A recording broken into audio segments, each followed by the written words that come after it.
வணக்கம் நண்பர்களே, இன்னைக்கு நாம வந்திருக்க இடம் தமிழ்நாட்டோட முக்கியமான அழகான சுற்றுலாத்தலம் கடலூர் மாவட்டத்துல பிச்சாவரம் அலையாத்தி காடுகளுக்கு தான் இப்ப வந்திருக்கிறோம்.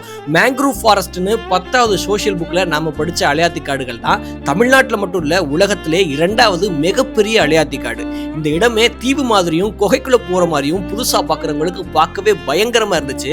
சுரப்புன்னைன்னு சொல்லக்கூடிய இந்த மரங்களும் வேர்களும் தான் எங்க பார்த்தாலும் அடர்த்தியா இருந்துச்சு. முருங்கைக்காய் மாதிரி நீளமா இருக்கக்கூடிய இந்த காய்களை பறிச்சு பார்த்தா வேறுமா இருந்தது. அதையும் டேஸ்ட் எப்படி இருக்குன்னு வாயில வச்சு பார்த்தேன், துவர்ப்பா இருந்துச்சு. அதை அப்படியே தூக்கி போட்டு இந்த இடத்தோட சிறப்பு என்னன்னு பார்த்தா, உலகத்துல இருந்து 177 வகையான பறவை இனங்கள் வருஷம் முழுக்க வந்து போகக்கூடிய ஒரு பறவைகள் சரணாலயமா இந்த காடுகள் இருக்குது.